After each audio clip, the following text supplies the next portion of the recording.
Welcome to the maths zone. Hello guys, मेरा नाम है हुनरदीप सिंह और मैंने अपनी BSc honours in mathematics Sanskriti college Rajasthan university से की है। पिछला चैप्टर हमने पढ़ा बेसिक मैथमेटिक्स, वो एंड हो चुका है। आज से हम न्यू चैप्टर स्टार्ट करने जा रहे हैं सेट्स, जहाँ से मतलब क्लास 11th एक तरीके से स्टार्ट होती है। ठीक है, सो पढ़ते हैं। सबसे पहला टॉपिक ओरिजिन ऑफ सेट्स, कि सेट का ओरिजिन हुआ कैसे, किसने किया। ठीक है, वो देखते हैं।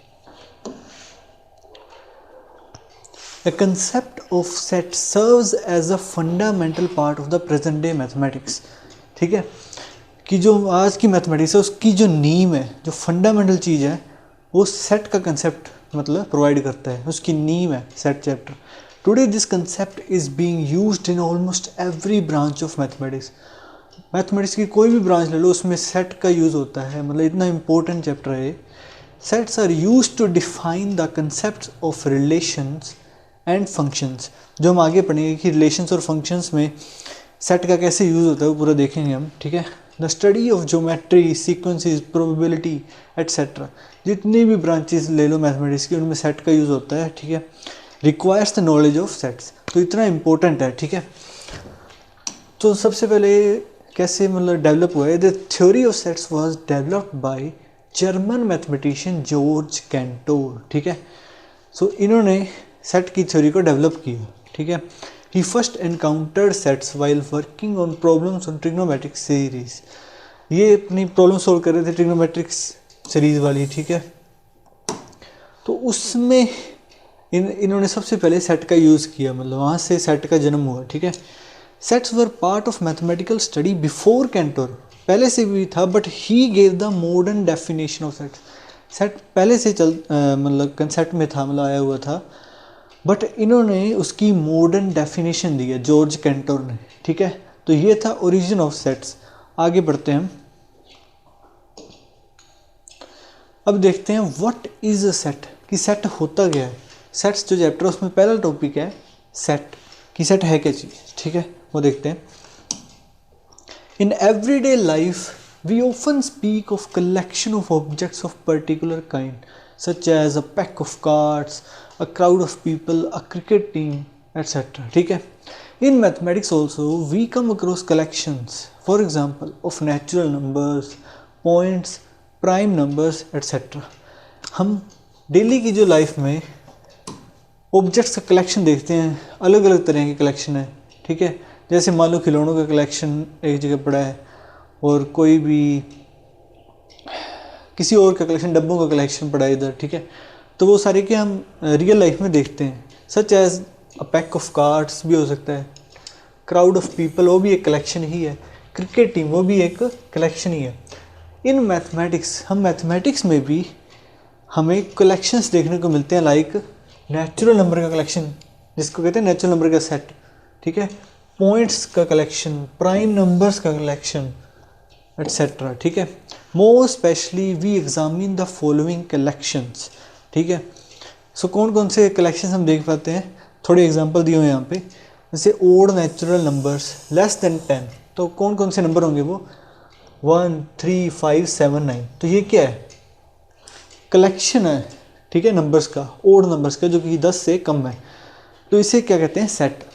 The rivers of India, the vowels in the English alphabet, namely कौन कौन से होते हैं, AEIOU, various kinds of triangles, उनका ऑब्जेक्ट्स का कलेक्शन हो गया। ठीक है, ट्राइंगल्स का कलेक्शन।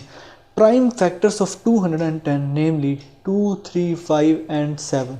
ठीक है, ये सारे क्या इसके प्राइम फैक्टर्स हैं। The solution of the equation, कौन कौन से 2 और 3 इसके सॉल्यूशन होते हैं, तो वो क्या बन गया, इसका कलेक्शन बनाया हमने सॉल्यूशन का इस इक्वेशन के।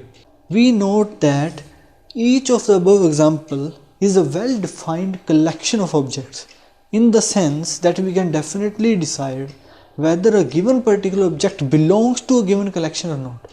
ठीक है, जो भी ये कलेक्शन दिए हुए हैं, ठीक है, ये इतना वेल डिफाइंड किए हुए हैं कि इसमें हम बता सकते हैं कि कौन सा, ऐसे मान लो कि ओड नेचुरल नंबर्स है लेस देन 10, तो हम बता सकते हैं कि इस कलेक्शन में कौन कौन से नंबर आएंगे, कौन कौन से नहीं आएंगे। जैसे मैं पूछता हूँ इसमें क्या 12 इसमें आएगा, आप कह सकते हो नहीं, तो 100% सर्टेनिटी होगी कि इसमें कौन कौन से ऑब्जेक्ट आएंगे, कौन कौन से नहीं आएंगे।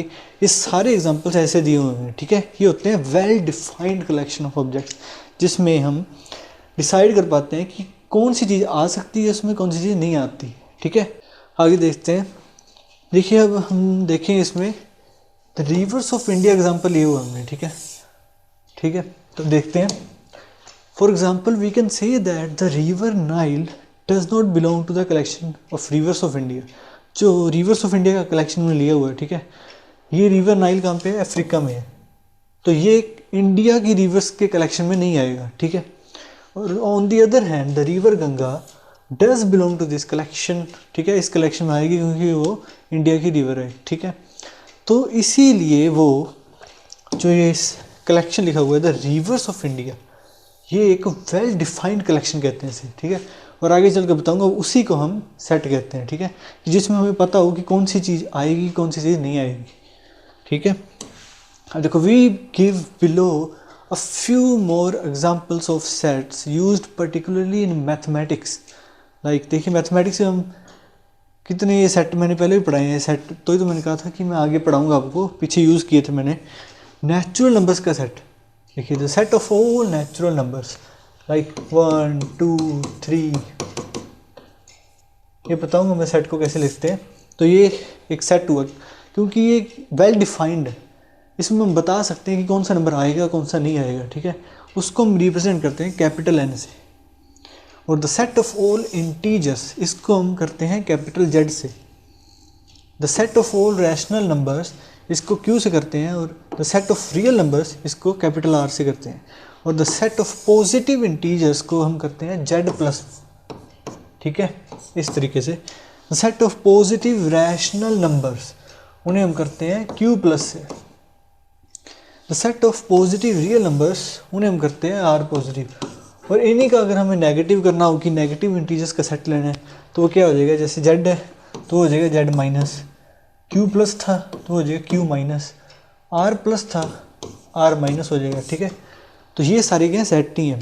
The symbols for the special sets given above will be referred through out this text, ठीक है। यही सिंबल हम यूज़ करने वाले हैं आगे सारे इस चैप्टर में और आगे वाले चैप्टर्स में। Again the collection of 5 most renowned mathematicians of the world is not well defined. अब हम एक ऐसा एग्जाम्पल लेते हैं जो कि वेल डिफाइंड कलेक्शन नहीं है, जैसे 5 मोस्ट रिनाउंड मैथमेटिशियंस, ठीक है।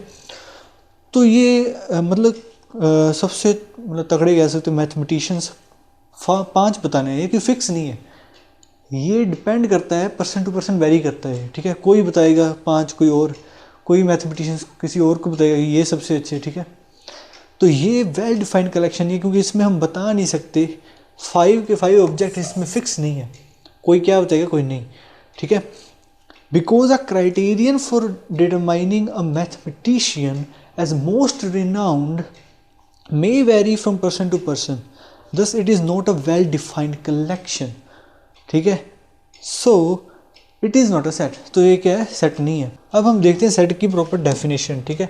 डेफिनेशन ऑफ सेट्स देखिए, a set is a well defined collection of objects, जो मैं पहले बताया था कि जिससे हम बता सकें कि इस कलेक्शन में ये चीज़ आती है और ये चीज़ नहीं आती है, 100% सर्टन हो, ठीक है। उस कलेक्शन को इसीलिए लिखा है वेल डिफाइंड, हम क्या कहते हैं, सेट।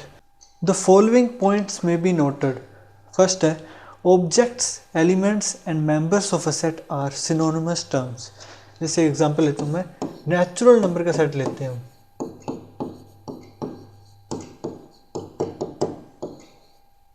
तो एन कैपिटल एन से रिप्रेजेंट करते हैं सेट को, ठीक है। और जो इसके ये चीज़ें लिखी हुई है, ये क्या है, इसके ऑब्जेक्ट कह दो, भले एलिमेंट कह दो, भले मेंबर कह दो, तीनों की तीनों मतलब सिनोनिमस एक जैसी टर्म्स हैं। हम मतलब कोई भी टर्म यूज़ कर सकते हैं इनके लिए। वन क्या है, मेंबर है नेचुरल नंबर का, या एलिमेंट कह दो या ऑब्जेक्ट कह दो। उसी तरह 2 3 4 etcetera. Sets are usually denoted by capital letters. जो सेट है इसमें हम देखो कैपिटल एन से लिखा है। रियल नंबर्स का सेट होता है कैपिटल आर, रैशनल नंबर का क्यू। तो सभी को हम जो सेट है उसको हम कैपिटल लेटर से डिनोट करते हैं, A B C x Y Z etcetera. और जो उसके एलिमेंट्स होते हैं, उन्हें हम लोअर केस लेटर, ठीक है। सेट को तो अपर केस लेटर से, एलिमेंट को हम लोअर केस लेटर से, स्मॉल लेटर से डिनोट करते हैं। The elements of a set are represented by small letters a B C x Y Z etcetera, ठीक है। If a is an element of a set A, जैसे हम कहना चाहते हैं कि जो नेचुरल नंबर का सेट है इसमें 2 इसका मेंबर है, तो उसे कैसे रिप्रेजेंट करते हैं हम, ठीक है, मैथमेटिक्स में। तो एक एप्सिलॉन सिंबल का यूज़ करते हैं हम, ठीक है। जैसे 2 बिलोंग्स टू कैपिटल एन, ठीक है। तो इस नेचुरल नंबर में 2 बिलोंग करता है, या हम कह सकते हैं is an element of natural numbers. तो ये सिंबल ध्यान रखना कि इसका मतलब होता है बिलोंग्स टू या इज एन एलिमेंट ऑफ, ठीक है, कि 2 belongs to natural number set, ठीक है। We say that A belongs to capital A. The Greek symbol epsilon is used to denote the phrase belongs to.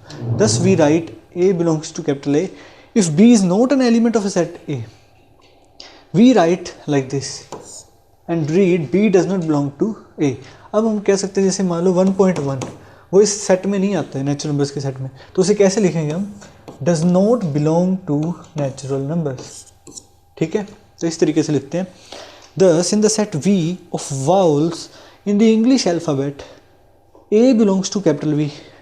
हम कौन सा collection देख रहे हैं, कौन सा सेट देख रहे हैं, set of vowels in the English alphabet. वो 5 होते हैं, तो A तो उसमें आएगा, बिलोंग करेगा, बट B नहीं आता उसमें।